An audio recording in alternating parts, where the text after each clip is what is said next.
ഹോസ്റ്റലിലെ ഗ്രാമങ്ങൾ ലക്ഷ്യമാക്കിയിട്ടുള്ള യാത്ര തുടരുന്നു. അടുത്ത് ഇവിടെ ലെഫ്റ്റ് ഭാഗത്ത് ഒരു പോസ്റ്റ് കാണാൻ സാധിക്കും. ഇലക്ട്രിക് പോസ്റ്റാണ്, പക്ഷേ അതിൻ്റെ ഡിസൈന് വേറെ വൈറ്റ് ടച്ച് മോഡൽ. പിന്നെ അതിൻ്റെ ശേഷം വേറെ മോഡലാണ്. എന്തായാലും വ്യത്യസ്തമായ കാഴ്ചയാണ്. നമ്മുടെ നാട്ടിൽ വെച്ച് നോക്കുമ്പോൾ വേറെ മോഡലല്ലേ.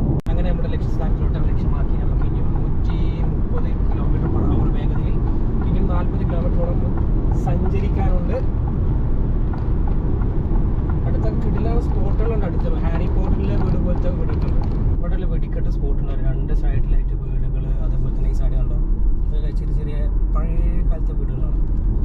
പിന്നെ ഈ സൈഡിൽ റൈറ്റ് സൈഡിൽ ഒരു ഇതാണ്, ഈ ഇരുമ്പിൻ്റെ ഒരു ഇത്. അതിൻ്റെ അപ്പുറത്ത് ഒരു വയലും കൃഷി കാര്യങ്ങൾ. സെയിം തന്നെ എല്ലായിടത്തും വയലും കൃഷിയാണ് മെയിനായിട്ട് വരുന്നത്. പിന്നെ അതിൻ്റെ അപ്പുറത്ത് വീട്. സ്പോട്ടെല്ലാം കാണാൻ നല്ല രസമുള്ള സ്ഥലങ്ങളാണ്. എല്ലാം പഴയ സ്ട്രക്ചറാണ് ഇവരെ വീടും കാര്യങ്ങളൊക്കെ വരുന്നത്. പക്ഷെ അതിൻ്റെ പഴയ കാലത്ത് ഉറപ്പുണ്ടായതുകൊണ്ട് നിലനിന്ന് മെയിൻറ്റെയിൻ ചെയ്ത് പോകുന്നുണ്ട്. നമുക്ക് ഇനിയും 25 കിലോമീറ്റർ റൺ ചെയ്യണം. എണ്ണ അടിക്കാൻ വേണ്ടി നിർത്തിയതാണ്. എണ്ണ പകുതിൻ്റെ ശേഷമായിട്ടുണ്ട്. ഇവിടെ പകുതിന് ശേഷമായിരിക്കുന്ന എണ്ണ അടിക്കണമെന്നാണ് ഇവിടുത്തെ നിയമം. ഇവിടുത്തെ യൂറോക്ക് 10 മിനിറ്റ്. ഡീസലുണ്ട്. B7 ഈ ഡീസലാണ് നമുക്ക് അടിക്കേണ്ടത്. അപ്പുറത്തല്ലേ പറ്റേണ്ടത് മൂഞ്ചി. അപ്പോൾ ഇനി വാങ്ങിയിട്ട് വരാം. ഇവിടെ നമ്മൾ സെൽഫ് സർവീസാണ് വരുന്നത്. പെട്രോളും ഡീസലൊക്കെ വരുന്നത്. ഒറ്റയ്ക്ക് അടിക്കാൻ പറ്റും.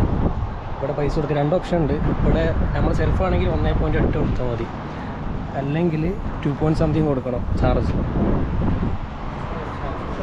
ഇതാണ് ഇവിടുത്തെ പമ്പ് വരുന്നത്. പമ്പ് IP എന്ന് പറയും. ഇത് 24 hour. ഇവിടുത്തെ അധികം പമ്പും 24 hour ഇല്ല. രാത്രി 9, രാത്രി 9:30 നമ്മുടെ വൈകുന്നേരമാവും. 9:30 ആയി കഴിഞ്ഞാൽ എല്ലാം പൂട്ടിപ്പോകും.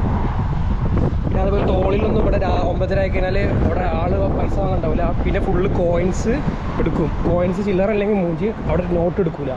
പിന്നെ അല്ലെങ്കിൽ ക്രെഡിറ്റ് കാർഡ് എടുക്കും. അപ്പോൾ നമ്മളിങ്ങോട്ട് വരുമ്പോൾ 2 ടോൾ അടച്ചു. അപ്പോൾ ഇവിടെ നല്ല കിടിലൻ പ്ലേസാണ്. ബാക്കിൽ എന്തോ റിവറൊക്കെ പോകുന്നുണ്ട്. പിന്നെ നമുക്ക് ഇവിടുന്ന് 25 കിലോമീറ്റർ കൂടി ഉണ്ട്. ഇത് ജിനോവയ്ക്കുള്ള, മിലാന്ന് ജിനോവ ഉള്ള റൂട്ടാണ്.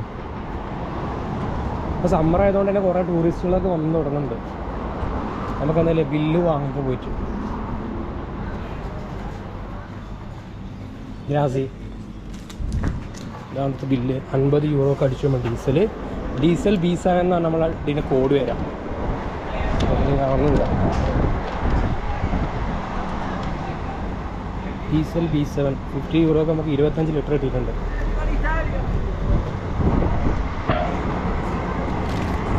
ഒരുപാട് ഓടിന് ശേഷം ചെറിയൊരു ടൗൺ കിട്ടി. ഇവിടുത്തെ ഒരു ചെറിയ ടൗണാണ്. ജൂലൈയിലാണ് വരുന്നത്. ഒരു പമ്പുണ്ട്. പിന്നെ ചെറുതായിട്ടുള്ള ഗ്രോസറി ഫുഡ് ഐറ്റംസിൻ്റെ കടകളൊക്കെ ഉണ്ട്.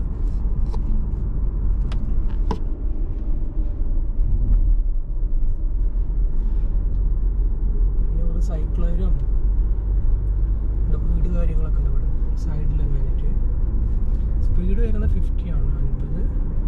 മരങ്ങളൊക്കെ സൈഡിൽ വലിയ വലിയ മരങ്ങളൊക്കെ ഉണ്ട്. പഴയ മരങ്ങളായിരിക്കും. ഫ്രണ്ട് മേലോട്ട് വലിയ മലയാണ്. അതൊരു ചുരം ഇറങ്ങണ പോലെ കയറണ പോലെ നമ്മൾ കയറിക്കൊണ്ടിരിക്കണം. ഇവിടെ ലെഫ്റ്റ് സൈഡിൽ വലിയ പർവ്വതങ്ങളാണ്, മലനിരകൾ. റൈറ്റ് സൈഡിലാണെങ്കിൽ ഫുള്ള് താഴ്വാരങ്ങൾ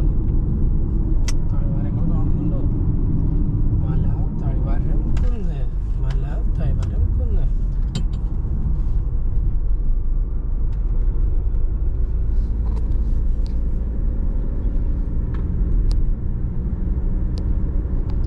ക്ലൈമറ്റ് കിടിലൻ ക്ലൈമറ്റ്. അപ്പോൾ ഇവിടെ സമ്മർ സ്റ്റാർട്ട് ചെയ്തിട്ടുണ്ട്. ജൂലൈ മുതലാണ് ഇവിടെ സമ്മർ സ്റ്റാർട്ട് ചെയ്യുന്നത്.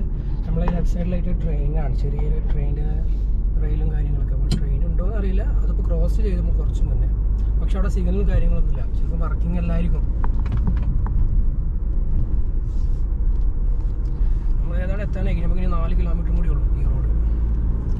നമ്മൾ ഫസ്റ്റ് ഡെസ്റ്റിനേഷനായ ഇറ്റാലിയനോ റിവേറോ അല്ലെങ്കിൽ ലിഗോരാനോ റിവേറോ റിവറാണ് അധികം ഉള്ളത്.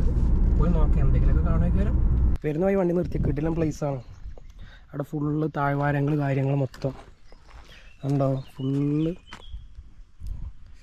ഫുള്ള് താഴ്വാരങ്ങൾ. പിന്നെ ഈ സൈഡിൽ മലകളുടെ ഇടയിൽ ഫുള്ള് വീടുകൾ. പിന്നെ ഈ റൈറ്റ് സൈഡിൽ റെയിലും ട്രെയിനും ഉണ്ട്, പക്ഷേ അത് വർക്കിംഗ് എല്ലാം തോന്നുന്നു. ഇതുപോലുള്ള പ്രത്യേകത ഒരു മരമാണ്, അത് എന്താണെന്ന് അറിയില്ല, ഒരു കുരുവൊക്കെ ഉണ്ട്. അതൊന്ന് പോയേക്കാം.